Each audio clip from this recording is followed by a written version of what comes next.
ನಮಸ್ಕಾರ ಸ್ನೇಹಿತರೆ, ಭಗವದ್ಗೀತೆಯ 30ನೇ ದಿನದ ಈ ಪವಿತ್ರ ಪಯಣಕ್ಕೆ ಸುಸ್ವಾಗತ.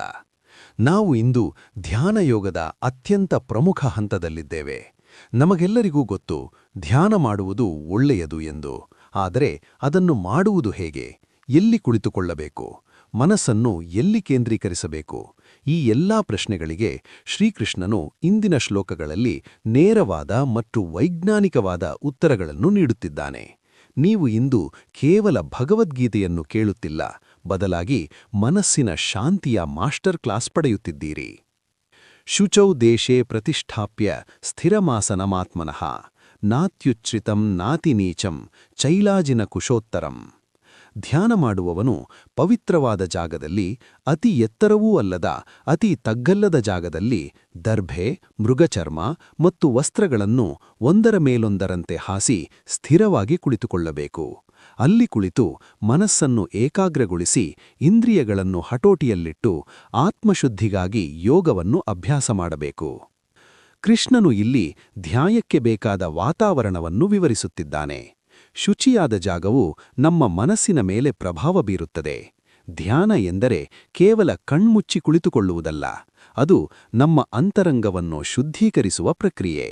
ನಾವು ಕುಳಿತುಕೊಳ್ಳುವ ಆಸನವು ಸ್ಥಿರವಾಗಿದ್ದರೆ ಮಾತ್ರ ಮನಸ್ಸು ಸ್ಥಿರವಾಗಲು ಸಾಧ್ಯ.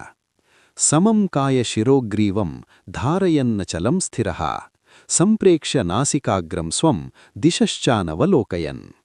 ಶರೀರ, ಕುತ್ತಿಗೆ ಮತ್ತು ತಲೆಯನ್ನು ನೇರವಾಗಿ ಅಂದರೆ ಸಮವಾಗಿ ಇಟ್ಟುಕೊಂಡು ಅಲುಗಾಡದಂತೆ ಸ್ಥಿರವಾಗಿ ಕುಳಿತು ದಿಕ್ಕುಗಳನ್ನು ನೋಡದೆ ತನ್ನ ಮೂಗಿನ ತುದಿಯ ಕಡೆಗೆ ದೃಷ್ಟಿಯನ್ನು ನಟ್ಟಿರಬೇಕು.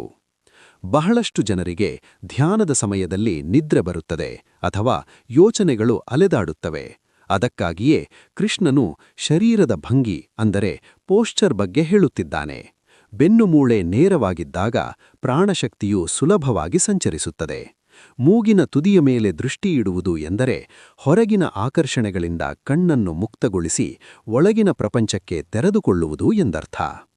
ಯುಂಜನ್ನೇವಂ ಸದಾತ್ಮಾನಂ ಯೋಗಿ ನಿಯತಮಾನಸಃ ಶಾಂತಿಂ ನಿರ್ವಾಣ ಪರಮಾಂ ಮತ್ಸಂಸ್ಥಾಮಧಿಗಚ್ಚತಿ. ಈ ರೀತಿಯಾಗಿ ಮನಸ್ಸನ್ನು ಹತೋಟಿಯಲ್ಲಿಟ್ಟು ಸದಾ ಯೋಗದಲ್ಲಿ ತೊಡಗಿರುವ ಯೋಗಿಯು ನನ್ನಲ್ಲಿ ನೆಲೆಸಿರುವ ಪರಮಶಾಂತಿಯನ್ನು ಮತ್ತು ಮೋಕ್ಷವನ್ನು ಪಡೆಯುತ್ತಾನೆ. ಧ್ಯಾನದ ಅಂತಿಮ ಗುರಿ ಶಾಂತಿ. ಆದರೆ ಆ ಶಾಂತಿ ಹೊರಗಿನದ್ದಲ್ಲ, ಅದು ಭಗವಂತನ ಸಾನ್ನಿಧ್ಯದಿಂದ ಬರುವ ಶಾಂತಿ. ನಾವು ಈ ಅಭ್ಯಾಸವನ್ನು ನಿರಂತರವಾಗಿ ಮಾಡಿದಾಗ ನಮ್ಮ ಮನಸ್ಸು ಒಂದು ನಿಶ್ಚಲವಾದ ದೀಪದಂತೆ ಬೆಳಗುತ್ತದೆ.